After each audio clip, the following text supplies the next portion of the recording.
بسم الله الرحمن الرحيم والذين هاجروا في الله من بعد ما ظلموا لنبوئنهم في الدنيا حسنة ولأجر الآخرة أكبر لو كانوا يعلمون الذين صبروا وعلى ربهم يتوكلون وما أرسلنا من قبلك إلا رجالا نوحي إليهم فاسألوا أهل الذكر إن كنتم لا تعلمون بالبينات والزبر وأنزلنا إليك الذكر لتبين للناس ما نزل إليهم ولعلهم يتفكرون رسوله الكريم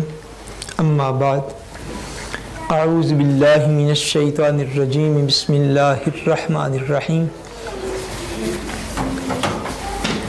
صلى الله على حبيبه محمد وآله وسلم صلی اللہ علی حبیبہ محمد وآلہ وسلم الصلاۃ والسلام علیک یا رسول اللہ وعلی آلک واصحابک یا سیدی یا حبیب اللہ۔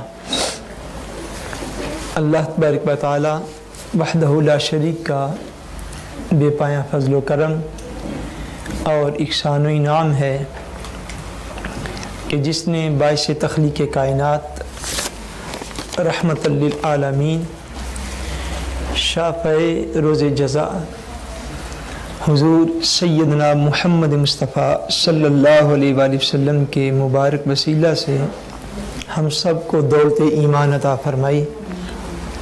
اللہ تبارک و تعالی کما حقہ ہم اس دولت کی قدر کرنے کی توفیق عطا فرمائے۔ کل سے ہم نے صالحین، اولیاء کرام اور نیک صحبت جو ہے اس کے حوالے سے اپنی گفتگو کا آغاز کیا تھا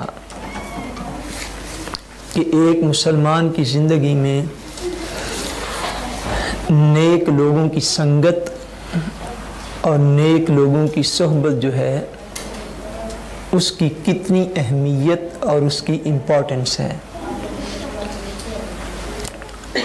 آج بھی انشاءاللہ تبارک و تعالی اسی کے اوپر مزید دلائل اور چند چیزیں جو ہیں وہ قرآن و حدیث کی روشنی میں ہم انشاءاللہ عرض کریں گے۔ اللہ تبارک و تعالی وحدہ لا شریک نے دونوں چیزوں کو یعنی نیک صحبت کے اختیار کرنے کو اور بری صحبت سے دور رہنے کو، دونوں ہی چیزوں کو اللہ تبارک و تعالیٰ نے قرآن مجید میں کئی مقام پر ان کا جو ہے وہ ذکر فرمایا ہے، اور ایک ہی آیت کریمہ کے اندر دونوں احکام کا جتنا واضح بیان سورہ الکہف کے اندر ہے، کم ہی مقامات جو ہیں وہ ایسے ہیں۔ سورہ کہف کی آیت 28 ہے جس میں اللہ کریم ارشاد فرماتے ہیں وَاصْبِرْ نَفْسَكَ مَعَ الَّذِينَ يَدْعُونَ رَبَّهُمْ بِالْغَدَاةِ وَالْعَشِيِّ۔ فرمایا کہ اے میرے بندے، اے قرآن کو پڑھنے والے، وَاصْبِرْ، تو روک لے اپنے آپ کو، وَاصْبِرْ نَفْسَكَ، روک لے اپنے آپ کو، مَعَ الَّذِينَ، ان لوگوں کے ساتھ، یدعون ربہم بالغداۃ والعشی، جو کہ صبح و شام ہر وقت اپنے رب کو یاد کرتے رہتے ہیں۔ اپنے آپ کو ان کی صحبت میں روک لو، اپنے آپ کو ان کی سنگت میں، ان کے ساتھ میں، ان کے قرب میں اپنے آپ کو روک لو۔ وَاصْبِرْ نَفْسَكَ مَعَ الَّذِينَ يَدْعُونَ رَبَّهُمْ بِالْغَدَاةِ وَالْعَشِيِّ، کہ ان کی زندگی کا ہر لمحہ جو ہے، صبح و شام سے مراد ان کی ساری زندگی،